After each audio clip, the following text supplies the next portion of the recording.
Total হচ্ছে 6 আছে, তাহলে এখানে 5:1 অনুপাতে টোটাল 6 আছে, কিন্তু অঙ্কে সেটা বলছে 102, কত গুণ বেশি? 17 গুণ বেশি। তাহলে এখানে 517 এক, তাহলে একটা হয়ে যাবে 517 85, আর একটা হয়ে যাবে 17 কে 17, এই অনুপাতে আছে। এবার প্রথম দেখো এখানে কপার ছিল মানে তামা, আর দস্তা এখানে জেডেন ছিল, তাই না? তামা দস্তা, এর মেশাচ্ছ কি ভাই? তুমি দস্তা কি যোগ করছো? দস্তা যোগ করছো। তাহলে একটা সিম্পল লজিক বুঝবে, ভাই দস্তা যোগ করছো, তাহলে তামা ও দস্তা অনুপাত এত থাকে, অনুপাতে 17:5 করতে 17:5 করতে কত পরিমাণ দস্তা মেশাতে হবে? তাহলে এখানে 17 ইস্টু এখানে 5। এবার দেখো তুমি মেশাচ্ছ দস্তা, তাই না? তুমি কি মেশাচ্ছ? দস্তা। তাহলে তামা আগে বুঝাচ্ছিল, এখনো তাই। তাহলে এর সঙ্গে কত গুণ করলে আগেরটা আসবে? 85 আসবে। কত? 5 গুণ করলে। তাকে একেও যদি 5 গুণ করো কত হয়ে যাবে? 25। তাহলে 17 ছিল এখন কত হলো? 25। কত মেশালে? Option A. নেক্সট। যা করলে হবে তাই, দেখো যেটা আসবে সেটা। দু রকম ভাবে শিখিয়েছি, পড়ো না। 42 দাগ দেখো কি বলছে, মান নির্ণয় করো। 42 দাগে মান নির্ণয় করো।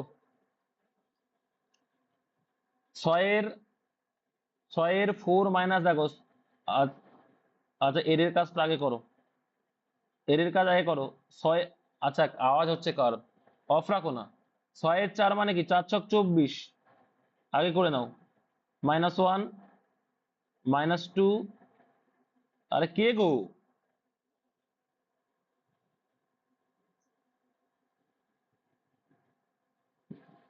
তাহলে -2 ইন্টু 8, এই ভাগের কাজটা করে নাও একবারে। 8কে 2 দিয়ে ভাগ করলে 4, +3। তাহলে এখানে করো, পরের পাঠ করো। কি বলছে পরের পাঠে দেখো। এবার 24 1 দেখো, আরে গুণটা করে নাও, 4 দুগুণে 8 হয়ে যাবে। 24 -1 -4 দিয়ে 8, +3, যোগগুলো আগে করো আর বিয়োগগুলো করে নাও। তাহলে এখানে +3 আর +24 কত হয়ে যাবে? +27। আর এখানে -8 আর একটা -8, তাহলে কত হলো? -9 হয়ে গেল। তাহলে 27 থেকে 9 বাদ দিলে কত হয়ে যাবে? 16, 18।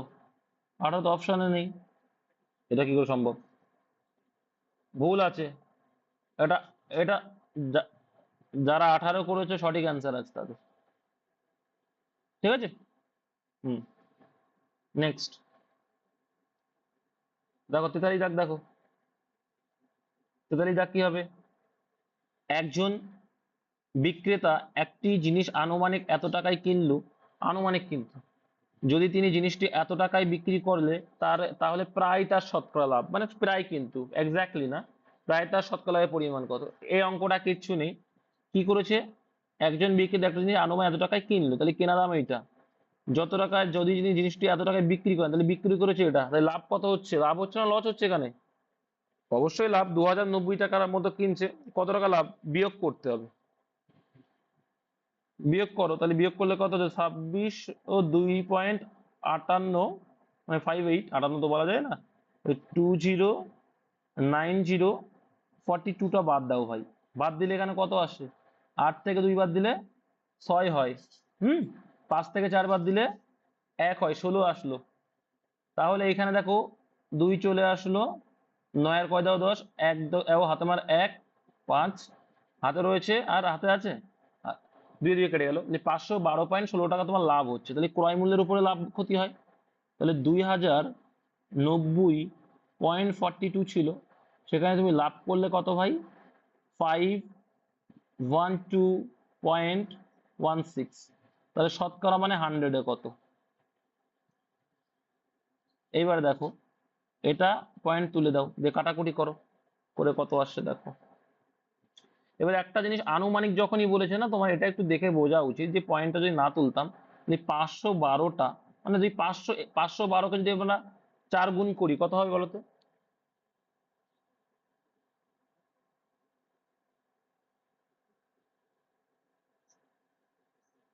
24.5 এসছে। তাহলে মানে হচ্ছে 55, প্রায় বলেছে, অ্যান্সার অপশন সি। বুঝে গেল? তুই কাটাকুটি করবে, দেখবে 24.5 এসছে না অ্যাপ্রক্স, এটা কিন্তু বোঝা উচিত। এইটা এইটা এটা এর অ্যাপ্রক্স কত গুণের আশাপাশি দেখো, অপশন গুলো অনেক দেখো দূরে দূরে। তুই বলে তাহলে তুই একের চারের পাশাপাশি, তাই একের চারের পাশাপাশি যদি হয় তাহলে 100 গুণ করলে কত হবে, 4/100 না? যেটা একটা ছেলে বললো, দেখলেই বোঝা যাচ্ছে, তাই না? এটা যদি আমি 500 ধরি, এটাকে যদি আমি 2000 ধরি, তাহলে কত গুণ, 4 গুণ না? তাহলে উপরে এক নিচেই 4, তাহলে একের 4 মানে এখানে 100 গুণ করলে কত হবে? যেহেতু আমার প্রায় চেয়েছে অ্যান্সার, তাহলে অত আমার দেখার দরকার নেই। এইগুলো তোমাকে মাথায় রাখতে হবে, ঠিক আছে? তবে কিন্তু অঙ্কটা শিখতে তোমার ভালো হবে। 1 মিনিট ধরো, বাবা তো বাইরে, 1 মিনিট ধরো।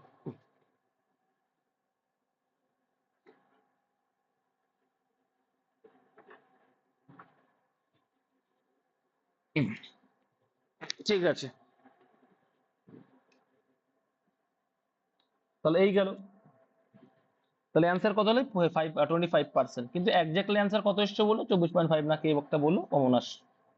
না 24.5, যাই হোক। বলছে অবিরল ও রূপাশা একটি, হ্যাঁ 1 আছে, একটি কাজ সম্পূর্ণ করতে যে সময় নেয় তার অনুপাত এত। যদি অবিরল ও রূপসার মোট মজুরি এত টাকা হয়, তাহলে রূপসার মজুরি কত? কিছু আছে বলো অঙ্কটায়? তাহলে দেখো এখানে কিসের অনুপাত দেওয়া আছে? সময়ের অনুপাত। এবার সময়ের অনুপাতে উল্টো কি বলেছিলাম? এফিসিয়েন্সি, তাই তো? তাহলে তাহলে এফিসিয়েন্সি হয়ে যাবে 5:4:5। এবার টাকা পয়সা কি হিসাবে দেওয়া হয়? দক্ষতা হিসাবে, কর্মদক্ষতা, মানে কতটুকু কাজ করলে, ঠিক আছে, কতটুকু কাজ করলে। তাহলে টোটাল কত? 9। তাই 9 মানে সেখানে কে বলছে? রূপসা। রূপসা মানে দ্বিতীয়টা, তাই? তাহলে মানে 5 টাকা পাবে। 9, 9 এর ভিতরে 5 পাবে, তাহলে 18,540 এর ভিতরে কত পাবে? 9 দিয়ে কাটো ভাই, 9 2 18, আর এখানে একটা শূন্য ধরো, শূন্য দিয়ে দেখো 5 দিয়ে ভাগ করা যাচ্ছে না, শূন্য দিয়ে নেবা, নিয়ে 4 কে নিয়ে 54, 6 9 54, আর শূন্য, মানে 2060 ইন্টু 5 করো। 5 0 0, 5 6 30 শূন্য, হাতে রইল 3, তাহলে 0 3, 5 2 10, তাহলে 10,300 টাকা।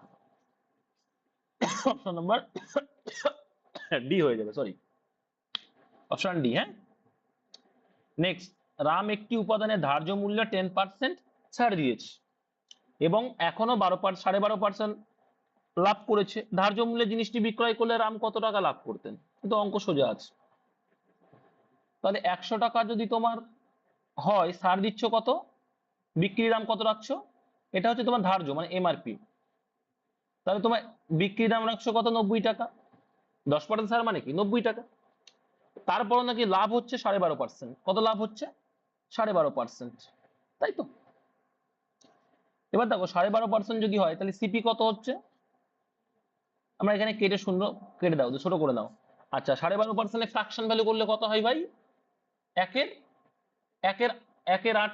তার মানে কি 8 টাকা যদি সিপি হয়, তার উপরে লাভ করছে মানে 9 টাকা। তখন অঙ্কটা কত ইজি হয়ে গেল, তাই না? 9 টাকা তখন বিক্রি মূল্য। তাহলে কি, হ্যাঁ দেখতেই পাচ্ছি এদিক দিয়েও 9 টাকা বিক্রি, এদিক দিয়েও 9 টাকা বিক্রি, তাহলে দেখার দরকার নেই। তাহলে এমআরপি যখন 10 হবে, তখন এসপি হবে 9 আর সিপি হবে 8। এবার যদি এসপি আলাদা হতো, তখন আমরা গুণ টুন করে ঠিক করে দিতাম। তাহলে এবার দেখো ধার্য মূল্যে জিনিসটি বিক্রি করলে কতটা লাভ হতো? 8 টাকায় 2 টাকা লাভ হতো। 8 টাকায় 2 টাকা, তাই তো? 8 টাকা যদি 2 টাকা লাভ হয়, দেখো 8 টাকা যখন 1 টাকা লাভ হচ্ছিল, তখন 12.5% লাভ হচ্ছিল। কিন্তু তার 2 টাকা লাভ হলে তার কি হবে? তার ডবল হবে। তো 12.5% মানে কত? দ্বিগুণ, মানে 25%। বা যদি যারা না জানো তারা করে নাও, 2/8 মানে 8 এ 2 টাকা, 100 এ কত ভাই? কাটাকুটি করলে 4, 4/25 আসে। নেক্সট দেখে নাও, একটি নির্দিষ্ট অঙ্কের টাকা একটি নির্দিষ্ট হারে সরল সুদে বিনিয়োগ করা হলে 2 বছরের সুদে আসলে এত টাকা হয়, 5 বছরের সুদে আসলে এত টাকা হয়। তাহলে 1 বছরে এত হয়েছে, 5 বছর থেকে বিয়োগ করো, তাহলে 1600 টাকার থেকে 1102 টাকা বিয়োগ করো, কত হচ্ছে? এখানে 2, হাতে রইলো 1, 9, আর এখানে আবার হাতে 1 রয়েছে 2, মানে 498। তাহলে এটা ক বছরে? এবার দেখো এখানে 2 বছর আর 5 বছর, তাই কত বছরের গ্যাপ? 3 বছরের গ্যাপ। কত বছরের গ্যাপ? 3 বছরের।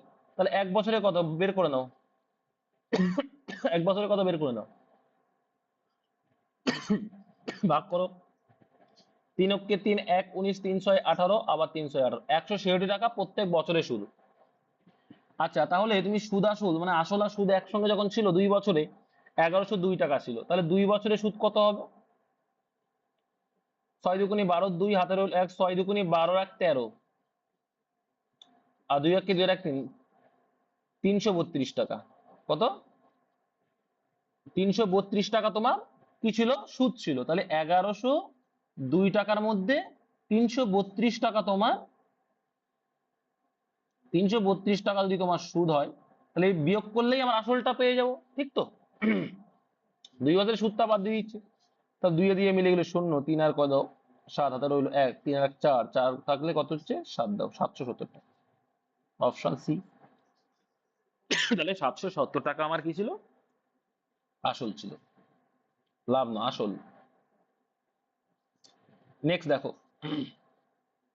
একটি ব্যাগে 3 ধরনের মুদ্রা রয়েছে, 1 টাকা 50 পয়সায়, তো এক ভাগ করতেই থাকি আমরা।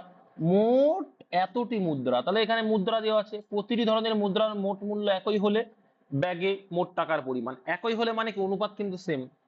দেখো মোট মুদ্রার কি বলেছে, মুদ্রার মোট মূল্য মানে 1 টাকা 1:1:1। এবার 1:1:1 মানে কি? আচ্ছা 1 টাকা মানে কটা মুদ্রা? 1 টাকার একটা মুদ্রা। আচ্ছা 1 টাকা মানে 50 পয়সার মুদ্রার সংখ্যা কটা? দুটো। ভাই 25 পয়সার, 1 টাকার মধ্যে 25 পয়সার মুদ্রা কটা? চারটে। এই আসলে তোমার মুদ্রার টোটাল অনুপাত। সমান সমান দেখো 7 আছে টোটাল। এবার বলছে কি ব্যাগে মোট টাকার পরিমাণ কত ছিল, ঠিক আছে? কি বলছে? আচ্ছা ব্যাগে মোট টাকার পরিমাণ কত ছিল, যাই হোক, তাহলে এখানে 7 আছে। হুম, 7 যদি হয় তাহলে 7-এর ভ্যালু বলছে 175। তাহলে এক একটা কত গুণ দেখো তো, 25 গুণ। কত গুণ? তাই যদি হয় তাহলে 25টা 1 টাকা আছে, 50টা কি আছে, আর এখানে তারপর 100। এটা করার দরকার হয় না, যেহেতু আমার মূল্যের পরিমাণ সেম। তো তো এখানে যদি 1 টাকা 25টা, একটা যখন 25 চলে এসছে তাহলে প্রত্যেকটাই 25 টাকা। 1 টাকা মানে তো 25টা জানি 25 টাকা করেই আছে, প্রত্যেকটা তার মানে 25 টাকা করেই থাকবে, ঠিক আছে? যদি 25 টাকা করে যদি থাকে 3 25 কত হবে? 75 টাকা। কত হবে? 75 টাকা। Option D. আর যদি না পারো বুঝতে, এটা করে দেখো, 25টা 1 টাকার মধ্যে মানে 25 টাকাই হবে। 50টা 50 পয়সার মধ্যে মানে কত হবে? 50 পয়সা মানে 25 টাকা হবে। 100টা 25 পয়সা মানে 25 টাকা হবে। তাই 3 25 75। Option D.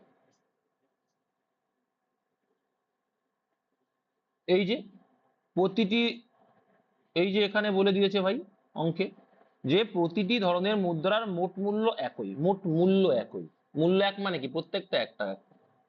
প্রত্যেক তাহলে অনুপাত 1:1:1, মূল্য একই যখন। নিচের অবরোহ ক্রম, অবরোহ মানে কি বলতো? মানে অধক্রম। অবরোহ ক্রম মানে অধক্রম, মানে বড় থেকে ছোট, ঠিক আছে? মানে নিচের দিকে নামা। তাহলে বড় থেকে যদি ছোট ভগ্নাংশের ভিতরে বলছে নিচের কোনটি ভগ্নাংশের একদম অবরোহ ক্রম, ছোট ক্রম, তাহলে এখানে প্রত্যেকটা সেম মান থাকবে আমরা জানি, তাই তো? তাহলে কোন মানটা প্রথমটা আমরা দেখি। তাহলে 1-এর 2 ডিফারেন্স করব। 1-এর 2 একটা, তারপরে 2-এর 5 আছে, তারপরে ভাই কত আছে? 3-এর 4 আছে, আর কত আছে? 2-এর 3 আছে। তো আমরা শিখেছি ভাই ডিফারেন্স দিয়ে আমরা দেখতে দেখতে যাবো, তাই না? এ ডিফারেন্স 1, এর ডিফারেন্স কত? 3, এ ডিফারেন্স 1, এ ডিফারেন্সও 1। তার মানে কি এখানে দেখো 3 দিয়ে 2 কে ভাগ করলে কত হবে? বলো বলো ভাই, কত হবে? 1.666 এইটা আসবে। আর এইগুলো তো ভাগ করলে 1 দিয়ে, দেখো ডিফারেন্স 1 দিয়ে যদি ভাগ করো তাহলে কত হবে? এটা একই হবে। তাহলে এটা দেখা যাচ্ছে 1.66, আর এটাকে ভাগ করলে 3-3, ওটাকে ভাগ করলে 2-2, মানে ডিফারেন্স ভাগ করবা, তাহলে এই আসলো। তাহলে এর ভিতরে সব থেকে বলছে কি অবরোহ ক্রম মানে কি বললে? বড় থেকে ছোট। তাহলে এর ভিতরে বড় কোনটা পাচ্ছ ভাই? সব থেকে বড় এইটা। এইটা মানে কোনটা? এইটা। 3/4টা প্রথমে আগে আসবে। কোনটায় আছে 3/4? এটাই তো নেই, এটা তো হবে না অ্যান্সার। তাহলে প্রত্যেকটা পরেরটা দেখতে পাচ্ছি। তারপরে বড় কোনটা? এইটা আমরা বড় দেখতে পাচ্ছি, সেটা কত? 2/3। তা 3/4 আর 2/3 কোনটায় আছে ভাই? এটাইও নেই, এটাইও নেই, তো এটা হবে না। চেক আউটের জন্য পরেগুলো দেখা যাক। দেখো পরেরটা কি আছে, দেখো তারপরে হচ্ছে বড় কি আছে, তারপরের বড় কোথায় গেল রে ভাই? তারপরের বড় দেখো 2/5 আছে, 2/5 আছে, দেখো এখানে আছে 2/5। আচ্ছা এখানে একটু ভুল করি, সরি সরি, এখানে 0.6 হবে ভাগ করলে। তোমরা বললে না তো ভাই 2 কি 2 3-এর থেকে ছোট, তাহলে 0.66 হবে, তাই না? বুঝতে পেরেছো? একে যখন দুই দুই না না লব দিয়ে না, যে ডিফারেন্সটা আসছে সেই ডিফারেন্স দিয়ে লবকে ভাগ করতে হবে। তাই দুইকে তিন দিয়ে যদি আমরা ভাগ করি কত আছে, 0.66 আছে, সেটা একের থেকেও কম। তাহলে হাফ হচ্ছে বড়, মানে এইটা বড়, তারপরে তাই হচ্ছে 2/5। ঠিক আছে, তাহলে এইটাই অ্যান্সার, অপশন বি। যখন দুটো পেয়ে গেছে আর দেখার দরকার নেই যদিও বা। তারপরে দেখো 49 দাগ, বলো অঙ্কগুলো করো স্পিডে, বলো। এ ও বি যথাক্রমে 30, তাহলে 30 মিনিটে করছে আর 60 মিনিটে খালি করছে একজন, এটা মাইনাস। হ্যাঁ, জলাধার পূরণ করতে পারে সি কল, সি 45 মিনিটে জলাটি সম্পূর্ণ খালি করতে পারে, তাহলে সি হচ্ছে খালি করে, সিও খালি করছে, তাই তো 45। তাহলে কি এ এবং বি যথাক্রমে 30 মিনিট ও 60 মিনিটে একটি খালি জলাধারা পূরণ করতে পারে, এরা পূরণ করছে। আচ্ছা, এরা দুটো পূরণ করছে আর এ খালি করতে পারে, ওরা পূরণ করছে। হ্যাঁ, এদের এলসিএম করলে কত আসছে দেখো, 90, 90 না, 180 হবে। ঠিক আছে, 90 হয় না, তাহলে 180 যদি হয় তাহলে এখানে হচ্ছে কত, 318, মানে 6, 3 আর 45, 4 এই আসছে। এবার দেখো কি বলছে, তিনটি কল যদি একই সাথে কলা হয় তাহলে এই দুইজন কি করে ভরবে, তাহলে 6 আর 3 9 ভরলো, আর এই মালটা কি করছে 4 খালি করে দিচ্ছে। তাহলে আলটিমেটলি কত হচ্ছে, আলটিমেটলি এটাকে ক্যালকুলেশন করলে 9 ভরছে, 4 খালি করে দিচ্ছে, আলটিমেটলি ভরা হচ্ছে কত, 5 করে ভরছে। তাহলে 5 করে যদি ভরে কতটুকু সময় লাগবে, 5 দিয়ে 180 কে ভাগ করলে 36 হয়, ভাগ করলে 180 কে 5 দিয়ে ভাগ করলে 36। নেক্সট, একটি আয়তাকার কক্ষের মেঝেতে টালি বসানোর মোট খরচ এত টাকা বর্গমিটার, কি বলছে দেখো, এত টাকা পার বর্গমিটার হিসাবে 4000 টাকা, যদি মেঝের দৈর্ঘ্য এত মিটার হয়, কিছুই না, আয়তকার বলেছে মেঝেটা, কি বলেছে, মেঝে হচ্ছে আয়তকার। তাহলে মেঝে মানেই হচ্ছে আয়তক্ষেত্রের কথা বলেছে, নিচের ফ্লোর তো আয়তক্ষেত্র, তাই না। এবার বলেছে দৈর্ঘ্য 8 মিটার করে বলে দিয়েছে। এবার বলছে দেখো যে টালি বসানোর মোট খরচ 150। আচ্ছা, মোট খরচ বলেছে আর এত টাকা খরচ হয়েছে। আচ্ছা, মোট টাকাকে আমরা যদি 1 বর্গমিটারটা দিয়ে ভাগ করি তাহলে মোট কত বর্গমিটার ছেলে পেয়ে যাব না। মোট টাকাকে 1 বর্গমিটার যত টাকা খরচ সেটা দিয়ে ভাগ করলে কি পেয়ে যাব আমরা। হ্যাঁ, আচ্ছা, 8 25 কত হয় ভাই, 8 125, 8 125 হাজার হয়, তাই তো। তাহলে এখানে 4000 রয়েছে, তো 4টা 32 হয়ে যাবে, এটা বুঝতে পারলে। যদি বুঝতে না পারো, আচ্ছা, আমরা 4000-কে লিখতে পারি 1000 × 4, যার দিমাগ চলে না তাদের জন্য লিখতে পারি তো। 4000-কে লেখা যায় 4 × 1000, না যে বলছিলে 1000 × 4 মানে তো 4000 আমাদের। তাহলে 125 দিয়ে 1000, 125-কে যদি 1000 দিয়ে কাটি কত হয়, 8 হয়। তাই 4 কত হয়, 32 হয়ে যায় না ভাই ভাগ করলে। এইভাবেই ভাবতে হবে, একটু শেখো। হ্যাঁ, তাহলে 32 যদি হয়, এবার দেখো 32 বর্গমিটার, তাহলে ক্ষেত্রফল 32, মেঝের ক্ষেত্রফল 32। এবার দেখো এখানে দৈর্ঘ্য বলে দিল, তাহলে কত গুণ করলে 32 হবে, 4 8 32, কারণ দৈর্ঘ্য ইন্টু প্রস্থ মানে তো বর্গ। তাহলে প্রস্থ হয়ে গেল 4 আর আমার 8 হয়ে গেল কি, তাহলে প্রস্থ কত হলো, অপশন সি, অপশন সি হয়ে গেল কারেক্ট অ্যান্সার। বুঝতে পারলে।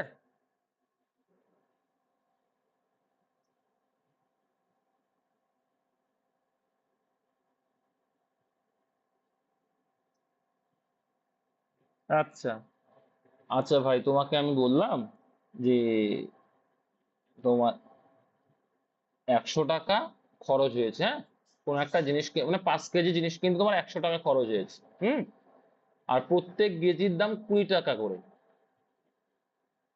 সরি, বললাম একটা জিনিস দেখি, মনে করো যে তোমার কোন একটা জিনিস কিনতে মোট খরচ হয়েছে 100 টাকা, মোট কত খরচ হয়েছে,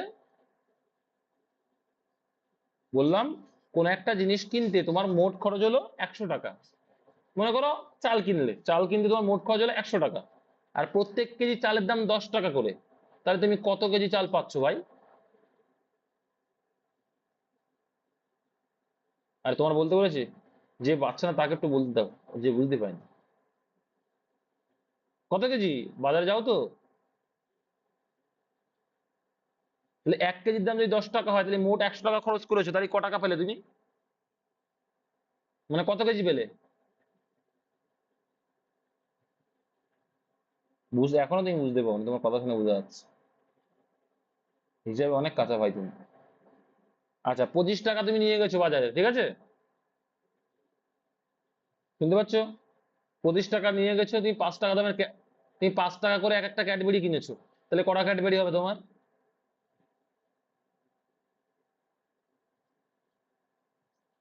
চুপ চুপ চুপ। তুমি 25 টাকা 5টা হলো, তাহলে তুমি মোট টাকাকে যখন একটার দাম দিয়ে ভাগ করছো, তাহলে মোট পরিমাণটা পাচ্ছ তো? তো এটাও তাই, যখন 1 বর্গ মিটারেরটা দিয়ে মোট টাকাকে ভাগ করছো, 1 বর্গ মিটার যত টাকা খরচ করছো সেটা দিয়ে ভাগ করছো, তখন তোমার মোট বর্গমিটারটাও পাওয়া যাচ্ছে। বুঝতে পেরেছো এবার? তাই মোট বর্গমিটার মানে কি ক্ষেত্রফল, মোট ক্ষেত্রফল পাওয়া যাচ্ছে। আর ক্ষেত্রফলের সূত্র কি জানি ভাই? দৈর্ঘ্য ইন্টু প্রস্থ সমান সমান কত পেয়েছিলাম? 32। তাহলে এবার এখানে কত বসালে 32 আসবে 8 এর সঙ্গে? বুঝেছো? ঠিক আছে, নেক্সট 51 দাগ বলো। 51 দাগটা বলো ভাই। রাম মোট নম্বরে 46% পেয়েছে এবং 40 নম্বরের জন্য, এটা আগের দিন করেছি, এই অঙ্কটা সেম অঙ্ক আগের দিন ছিল।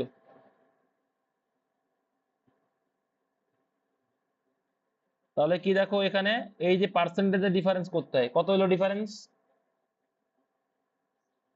8%। এই টাইপ ছিল আগের দিন, টাইপ ছিল। আর এখানে 40 নম্বরের জন্য অনুত্তীর্ণ, আর এদিকে বেশি পেয়ে গেছে, তখন কি হবে? যোগ করতে হয়, 40 40 80। হ্যাঁ এটাই এটাই ছিল, এটাই ছিল। 1%-এর ভ্যালু 10। তাহলে হচ্ছে উত্তীর্ণ নম্বর নিয়োগ করো, তাহলে 46% মানে কত? 10 যোগ করলে 460। এক এক 1% মানে যদি 10 হয়, তাই 46% মানে কত? 10 গুণ করো 460। আর তোমার পাস করতে গেলে এখনো 40 নম্বর দরকার, তাহলে 40 অ্যাড করে দাও, তবেই তো পাস হবে। তাহলে 5 নম্বর কত ভাই? Option D. তুমি পরেরটা দিয়েও করতে পারবে, আগের দিন দেখিয়েছিলাম, কিন্তু পরেরটা দিয়ে করতে যাওয়ার দরকার, আমরা যোগ করতে ভালোবাসি, বিচ্ছেদ নয়। নেক্সট দেখো, তারপরে কি বলছে? 53 দাগ, এ এবং বি এর বর্তমান বয়স অনুপাত এত, 4 বছর আগে অনুপাত ছিল এত, তাহলে 4 বছর আগেরটা আগে পাতাও। 5:4 ছিল 4 বছর আগে, এখন এসছে কত? 6:5। ভাই গ্যাপ সেম আসছে, দেখো গ্যাপ কত, 1 করে। আমরা বলছি আগেরটা স্কিপ পরে করছি তাহলে। ওয়েট, 53টা কোশ্চেন করেই দিই। তাহলে একের ভ্যালু কত হলো এখানে? একের ভ্যালু কত বছর আগে? 4 বছর আগে। তাই তো, আমরা বলছি 1 বছর আগে, কিন্তু অঙ্কে বলছি সেটা কত বছর আগে? 4 বছর আগে, তাই না? তাই 4 মানে কি, একের ভ্যালু 4। অ্যান্সার যে কি, যে এ ও বি এর বয়সের অনুপাত কত, মানে বর্তমান 10 বছর পরে বলেছে। তাহলে এখন বর্তমানটা বের করি, বর্তমানটা এইটা। তাহলে 4 6 24, আর এখানে 5 4 5 20। এবার 10 বছরকে অ্যাড করলে এটা হয়ে যাবে 34, এটা হয়ে যাবে 30। 2 দিয়ে ভাগ যাচ্ছে, 17:15 কোনটায় আছে? Option B. 53 দাগে দেখো, যেটা বলছে করা হয়নি। 52 দাগ, 53 বলছি, 52 দাগ, যাই হোক 52 দাগ দেখো। দেখো 52 দাগ কি বলছে? রাম 3 কিলোমিটার/ঘন্টা গতিবেগে হেঁটে 15 মিনিট দেরি করলো। তাহলে 3 কিলোমিটার বেগে হেঁটে দেরি করলো 15 মিনিট। এই অঙ্ক তো করেছি, রেশিও করবা ভাই। তাহলে 3 কিলোমিটার ইস টু 4 কিলোমিটার, এটা কিসের রেশিও ভাই? স্পিডের, অঙ্কে দেওয়া আছে। আর স্পিডের রেশিওর উল্টো কি হয় ভাই? টাইম হয়, বলেছি তো এসবগুলো, এগুলো মুখস্থ রাখবে, যদি না জানো জেনে নাও। স্পিডের উল্টোর রেশিও কি হয়? টাইম হয়। এবার দেখো আমরা যখন দেখছি যে টাইমের কত ডিফারেন্স দেখতে পাচ্ছি, 1। কিন্তু অঙ্কে সেটা দেখো, এক সময় ধর 15 মিনিট দেরি হয়েছে, এক সময় তুমি 15 মিনিট আগে হয়েছে। দেখো কম বেশি বা আগে পরে যখন এমন হয়, তখন কি হয়? যোগ হয়। তাহলে -15 কম হয়েছে, আর এখানে +15, তাহলে ডিফারেন্স করলে কত হবে? ডিফারেন্স করলে মানে এদেরকে বিয়োগ করলে তাহলে আসবে কত? 30 হয়, অ্যাড হয়ে যাবে। তাহলে একের ভ্যালু ভাই 30 মিনিট। তাহলে এটাকে আমরা ঘন্টায় কনভার্ট করার জন্য কয় দিয়ে ভাগ করবো? 60 দিয়ে, তার মানে হাফ মিনিট।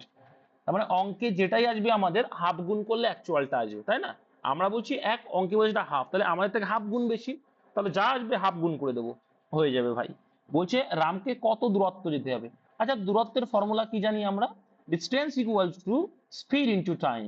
তো স্পিড ইন্টু টাইম আমাদের এই ছিল, ওপরটা স্পিড, এটা টাইম, তুমি যে কোনো এক পাশ গুণ করে দাও, চলে আসছে কত ভাই? আমাদের হিসাবে 12 আসছে। কত আসছে? 12। এটা প্রিভিয়াস ইয়ার কোশ্চেন।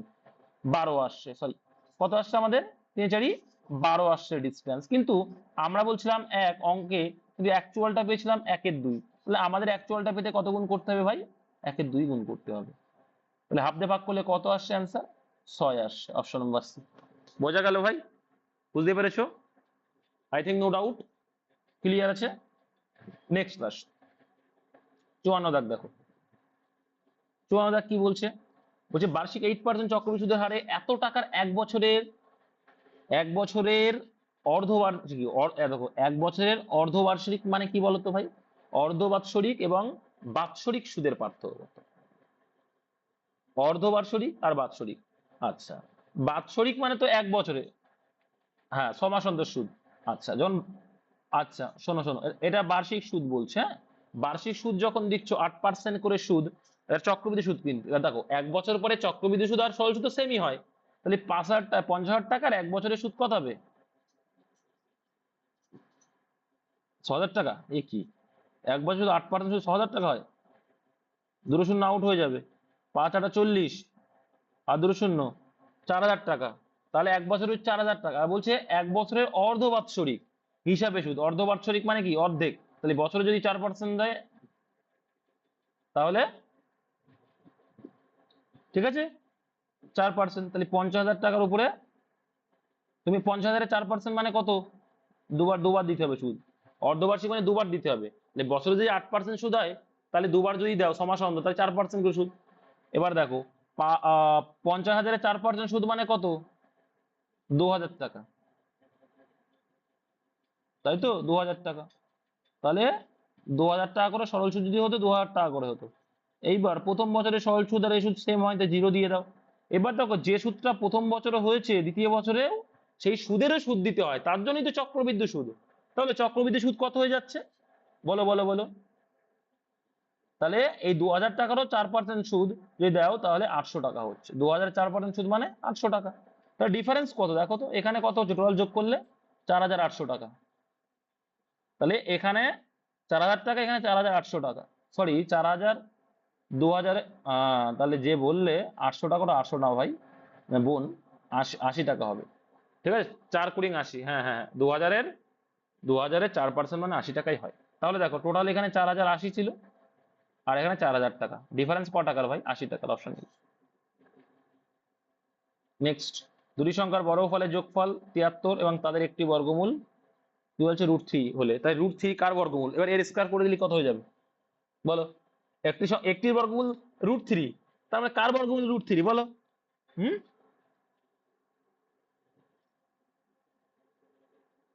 দেখো বলছে কি দুটি সংখ্যার বর্গ, আচ্ছা বর্গফলের যোগফল 73।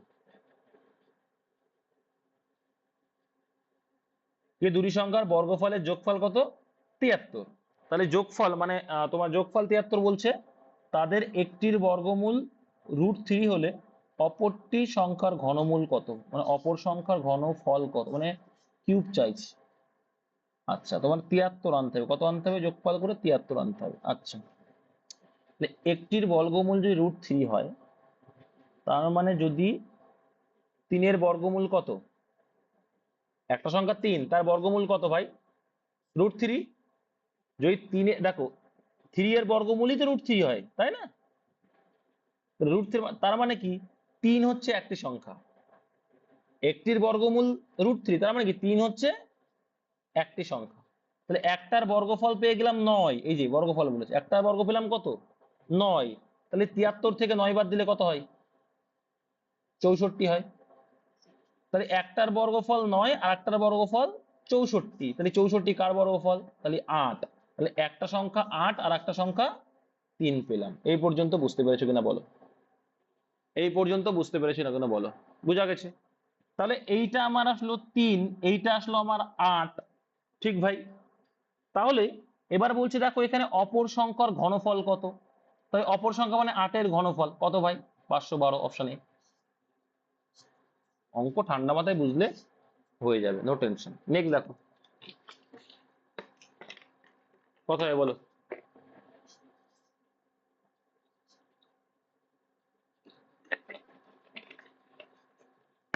কত?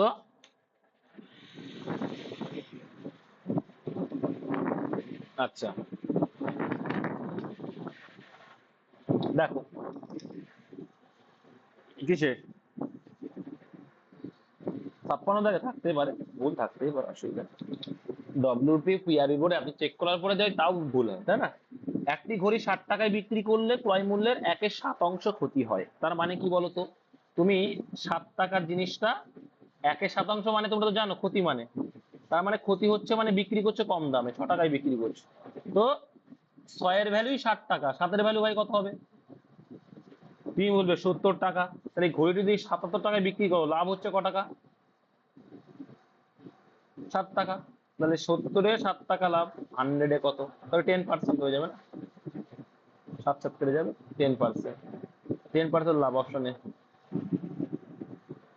ওটা ভুল আছে। নেক্সট দেখো, যদি এটা আছে কি এক্স এর ভ্যালু এত বাই এত হয়, তাহলে x-7 এর স্কোয়ারের কত মান হবে? এটা তোমাদের কি করতে হয় জানা আছে তো? এখান থেকে তোমাকে মান বের করতে হবে, করো নিরসন করতে হয়। তাহলে 2 - √3, করো নিরসন করতে গেলে কি করতে হয় মনে আছে? কি করতে হয়?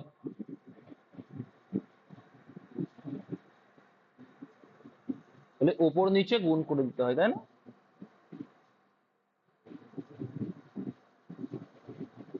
তাহলে এখানে কি করতে হবে?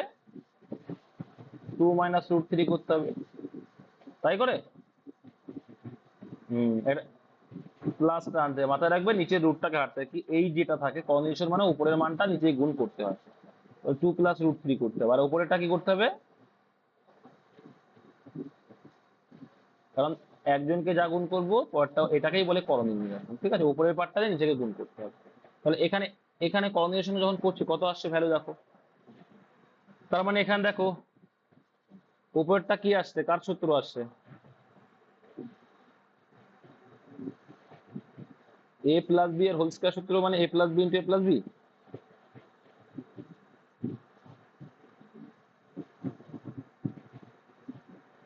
এই নিচেরটা হচ্ছে a² - b² সূত্র ভাই। হুম, দেখো যারা জানো না দেখে নাও কি করে। প্রথমে এটা যে গুণ করি কত হয়? 2 × 2 = 4 হয়, তাই তো? আর এখানে দেখো তারপরে এই 2 এর সঙ্গে এটা যদি গুণ করো কত হয়ে যাবে? 2 √3, 2 √3 প্লাস, তারপর দেখো √3 আর 2 গুণ করলে প্লাস 2 √3। যে মেয়েটা বললো ভুল বলেনি, √3 আর √3 গুণ করলে কত? 3। ঠিক আছে, তার মানে কি এটা? তাহলে 2 এর স্কোয়ার প্লাস 2ab + b² মানে a+b এর হোল স্কয়ারের সূত্র আসে। কি বললাম বুঝতে পেরেছো? এরা করার পরে দেখা গেল a+b এর হোল স্কয়ারের সূত্র বোঝা গেল। a+b এর হোল স্কয়ার সূত্র উপরটা আসলো,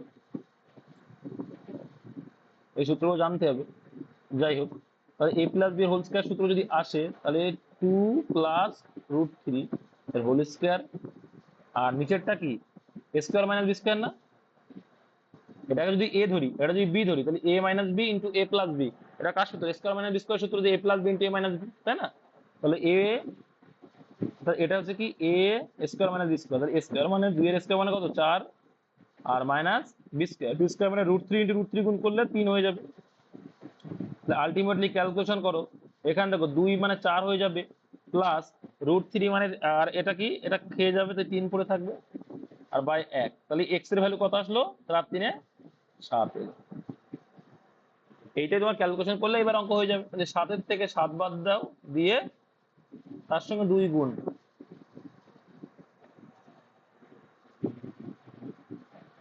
4, আর এখানে কোনটা গো?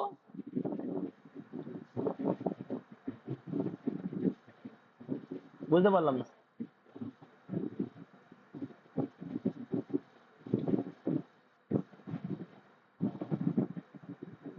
বুঝতে পারছি না, বলো।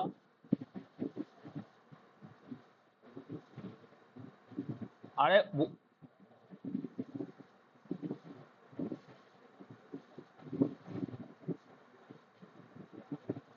আচ্ছা আচ্ছা আচ্ছা আচ্ছা, কোন জায়গার কথা বলছো বলো বলো।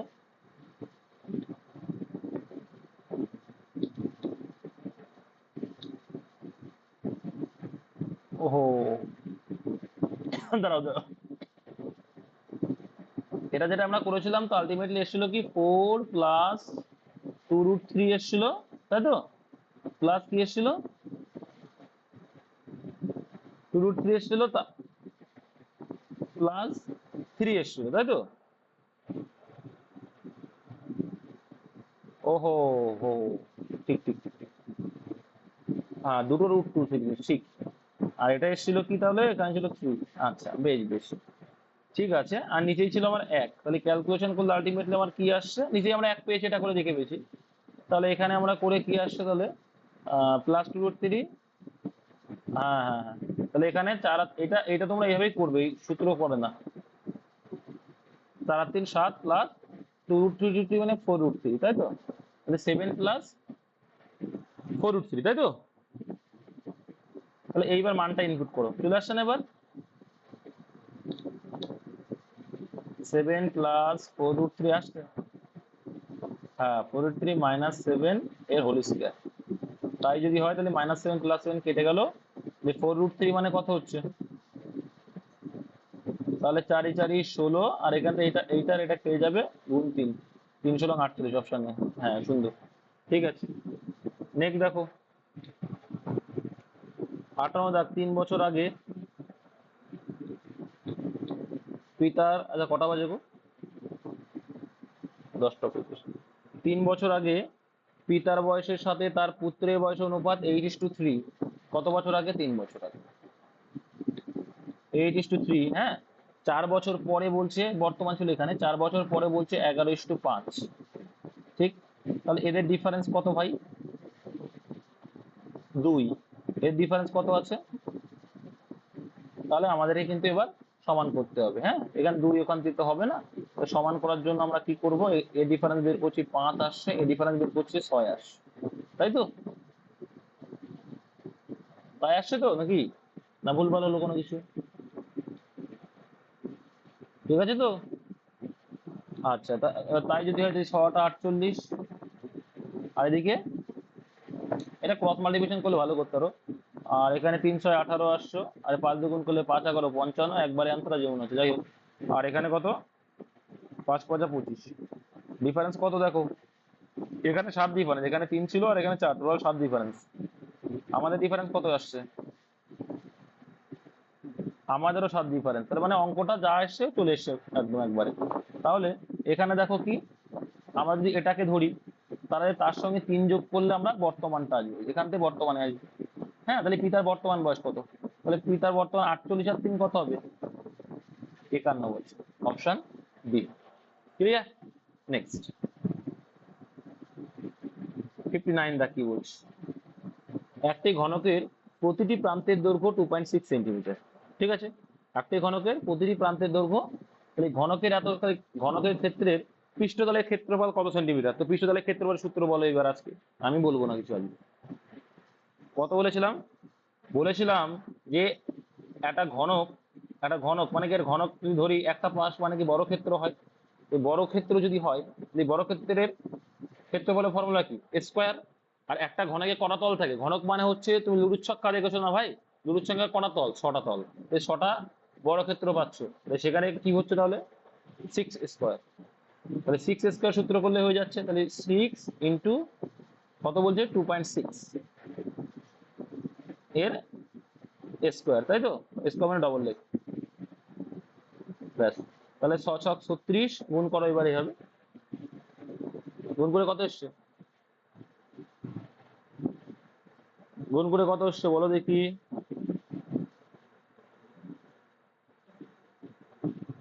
বাহ, কত এসছে গুণ করে, তাহলে এটা অ্যান্সার, 40.56 যদি আসে তাহলে এটা অ্যান্সার, আবার কি, অপশন বি অ্যান্সার। নেক্সট 60 দাগ দেখো, 6টি ঘন্টা একসাথে বাজার পরে যথাক্রমে এত এত এবং এত সেকেন্ডের ব্যবধানে বাজতে শুরু করে, কত সেকেন্ড পর তারা আবার একসাথে বাজবে বলো?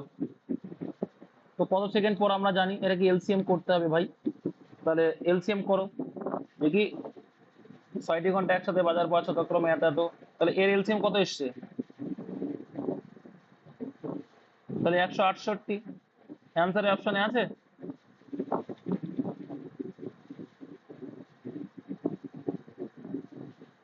তাহলে বলছি সেকেন্ড দেখো যে 6টি ঘন্টা একসাথে বাজার পরে যথাক্রমে এত এত সেকেন্ডের ব্যবধানে বাঁচতে শুরু করে। কত সেকেন্ড পর, এই যে পর বলে দিয়েছে, কত সেকেন্ড পর তারা আবার বাজবে। 168, অপশন অ্যান্সারে 168 ছিল তো।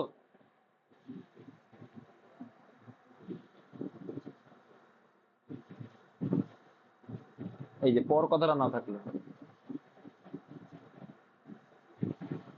নেক্সট 61 দেখ।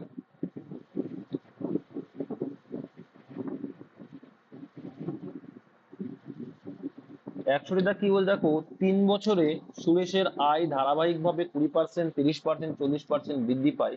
যদি তার বর্তমান আয় এত হয় তাহলে তার 3 বছর পরের আয় কত? তো পরের আয় মানে তোমরা জানো কিছুই না, ওই যে সমাহারের অঙ্ক। তাহলে কত আছে এখানে ভাই? 2 লাখ আছে। কত আছে? 2 লাখ, তাই না? বার্তা শুনি। তো 2 লক্ষ টাকা আছে, সেখানে 20% তুমি ধারাবাহিক ভাবে লাভ করছো, 20% লাভ বলেছে তো বৃদ্ধি পাচ্ছে। তাহলে পরে বলেছে মানে কি? বাড়বে। পরে যখন বৃদ্ধি পাচ্ছে আরো বাড়বে। 120/100 ইন্টু 130/100, আর এটা কি 140/100। এই শূন্য করে কেটে দাও, একটা শূন্য কেটে দিলাম, একটা শূন্য কেটে দাও, একটা শূন্য কাটো, একটা শূন্য কাটো, তাহলে 3টে শূন্য উপরে কাটলাম, নিচে কাটলাম। এখানে একটা কাটো, এখান দুটো করে কেটে দাও, টোটাল 3টে কাটো এখানে। এই কাটলে আর গুণ করলেই অঙ্ক ভাই। কি? গুণ করলেই অঙ্ক। তো দুটো শূন্য তো দিয়ে দিলে, এই দুটো শূন্য আছে বলে এবার গুণ করো, এবার গুণ করো ভাই। হ্যাঁ, 4 3 4 12, 12 মানে 2 আসলো। হ্যাঁ, 12, 12 দুগুণে 24, 24 দুগুণে কত?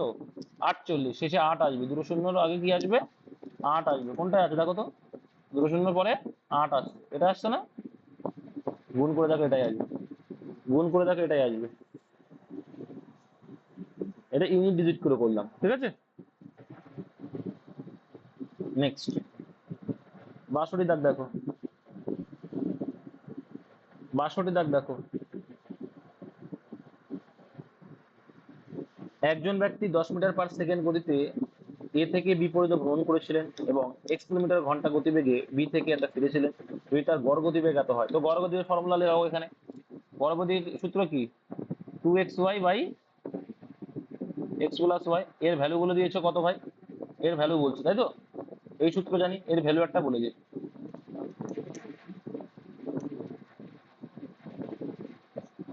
আচ্ছা, এক্স এর মান কত? এটা মিটার/সেকেন্ড, ওটাকে কিলোমিটার/আওয়ারে করে নিতে হবে। তাহলে এর ভ্যালু বলছে 45 কিলোমিটার/আওয়ার। কি বলছে? 45 কিলোমিটার/আওয়ার, কিন্তু এটা আবার 10 মিটার/সেকেন্ড দিয়েছে। তো 10 মিটার/সেকেন্ডকে আমায় কি করতে হবে? 18/5 দিয়ে গুণ করতে হবে, তাই না? তাহলে 18/5 যদি গুণ করি তাহলে কি হবে বলো? কত হবে? 18/5 দিয়ে গুণ করলে আমার আসবে 36। তাহলে 36 কিলোমিটার/আওয়ার হয়ে গেল আবার। তাহলে প্রথম হচ্ছে 2 × 36, আর ওয়াই এর ভ্যালু বলেছে কত? জানি না। মানে এটা এক্স এর ভ্যালু, এই ওয়াই এর ভ্যালুটা বলেছে, এক্স এর ভ্যালু আমরা জানি না। তারপরে বলছে কি পরের গতি x+y, এটা আমরা জানি, তাই তো? সমান সমান বলে দিচ্ছে আমার 45 রে ভাই। ঠিক তো? 45 কাটাকুটি করা যায়।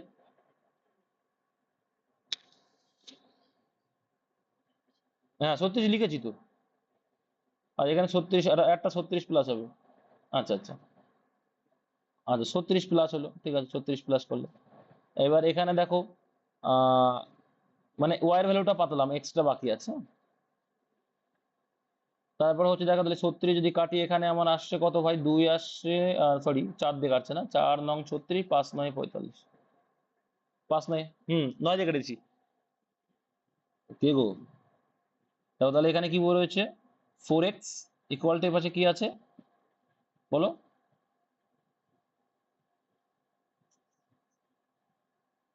কত আসছে? আচ্ছা 8x। তাহলে 8x ইকুয়ালস টু,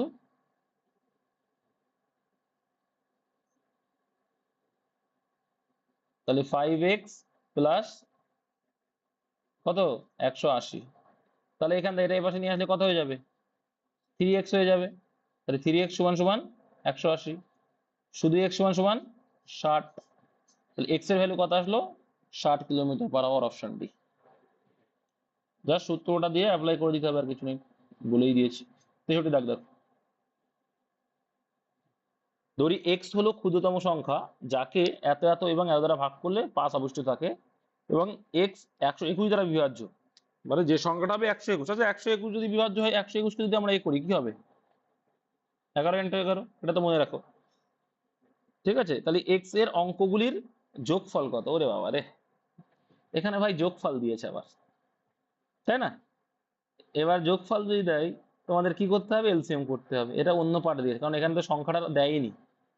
তাহলে কি করতে হবে? তোমাকে এলসিএম বের করতে হবে বাধ্যতামূলক ভাই ভাই। তাহলে এর এলসিএমটা বের করো আগে। 600 আসছে, এলসিএম 600 আসছে তো? 600 হবে না ভাই, 8 দিয়ে 600 ভাগ যায় না। 8 দিয়ে 600-কে ভাগ করা যায়? 8 25 200, হ্যাঁ যায় যায়। তাহলে 600 আস, হুম, ঠিক ঠিক। 600 কত হচ্ছে? 600 হলো তোমার এলসিএম। এবার দেখো 5 অবশিষ্ট থাকবে, তাহলে এর সঙ্গে আমরা 5 যোগ করতে হয়। তাহলে 600 5 কি 11 দিয়ে ভাগ যাবে? যাবে না। মানে 121 দিয়ে ভাগ তো যাবে না, যাবে? 600 5 যাবে? 600 5 যায়? যায় যায় যায় যায় যায় ভাই, যায়। একটু দেখো ভালো করে। 605 যদি 11 দিয়ে ভাগ করার নিয়ম কি? একটা বাদে একটা বিয়োগ করো, তাহলে 6 আর 5 11, 11, 11 থেকে শূন্য বাদ দিলে 11 তো আসে। বিভাজ্যতার নিয়ম বলছে 11 দিয়ে শূন্য বিয়োগ করে যদি শূন্য আছে আর 11 আছে, 11 দিয়ে ভাগ যাবে, তো এটাতে যোগ করে 11 আসছে, বিয়োগ করে দুটোকে বিয়োগ করে একটা বাদে একটা করে, তাহলে এটা যাবে। 605 তাহলে 11 দিয়ে যায়। এবার একটা 11 দিয়ে গেল, পরে 11 দিয়ে কি আবার যাবে? দেখো একটু, মানে 121 দিয়ে যাচ্ছে কি দেখো? অবশ্যই যাচ্ছে। 121 দিয়ে যাচ্ছে না? 5 গুণ করে দেখো তো এখানে, এটা ভুলে যাও। 5 অক্ষে 5, 5 12 60, যাচ্ছে না? যাচ্ছে। তাহলে বলতে পারি যে আমার যে সংখ্যাটা আসছে কত? 605। 605 এর যোগফল কত? 6 আর 5 11, অপশন এ। জাস্ট একটু দিমাগটা লাগালেই হয়ে যাবে। 64 দাগে দাও কি বলছে। এ হলো বি এর 120% এবং বি হলো সি এর এত পার্সেন্ট। তাহলে কি রেশিও করবো আমরা, তাই না? এইচ টু বি কি বলছে? এইচ টু বি বলছে একটা পার্ট, আর একটা বলছে বি টু সি একটা পার্ট, তাই তো? ফ্র্যাকশন করে দাও। 120% মানে কি? এ হলো বি এর 120%, মানে এ 6, 120% যদি করি আমরা ফ্র্যাকশন করে, কাটাকুটি যাবে না? 6/5, মানে বি যদি 5 হয়, 6 হবে কে? এ, সেটাই বলেছে। আর বি সি এর 65%, মানে 100 যদি সি হয়, তা 13/20 আসছে। তার মানে কি বি হলো সি এর এত পার্সেন্ট, সি যদি 20 হয় আর 13 হচ্ছে কে? এইটা। তোমরা এটা করে দেখতে পারো 65/100 করে কাটাকুটি করে, তাহলে এই আসলো। তাহলে এখানে আমরা রেশিও কিন্তু পেয়ে গেলাম যে এইচ টু বি আর বি টু সি। তাহলে এই ক্ষেত্রে যখন আমরা পেয়ে গেলাম এইচ টু বি আর বি টু সি, তখন আমরা দ ফর্মুলা লাগিয়ে দিতে পারি, যে কি 6/5 আর এদিকে 13 20 দিয়ে আমরা রেশিও করি। 6 তেরং কত? 78, ইস টু 5 13 65, আর 5 20 100। ব্যাস, এভাবে রেখে দিলাম। এবার বলছি দেখো অঙ্কে চলে আসো, এ বি সি এর যোগফল নাকি এত, কিন্তু আমাদের যোগফল কত আসছে দেখো। আমাদের যা এসে তার ওটা হাফ, তাহলে তো হয়েই গেল অঙ্ক। টোটাল কত হচ্ছে বলো?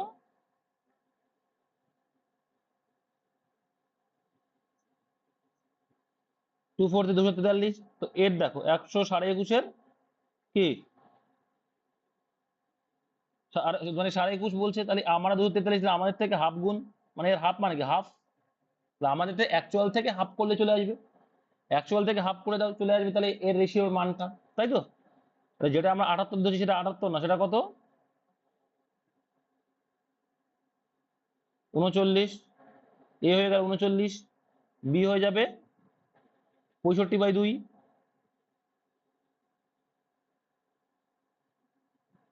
আর পরে আসছি 65/2 ইন্টু এ মানে কত? 50 করে দিলাম।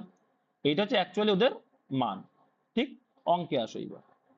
মানটা বের করা মানে অঙ্ক শেষ। সি থেকে বিয়োগ করো। সি কত? সি হচ্ছে 50, এই যে অর্ধেক যখন আমাদের থেকে, তাহলে 50 মাইনাস টু বির মান তো এখানে দেওয়া আছে, এটা তো টু বির মানই। 60/2 ইন্টু 2 করে 2 2 কেটে যাবে তো, তাই না? টু বির মান 65 প্লাস এর ভ্যালু 39। তো যোগগুলো আগে করো, 50 আর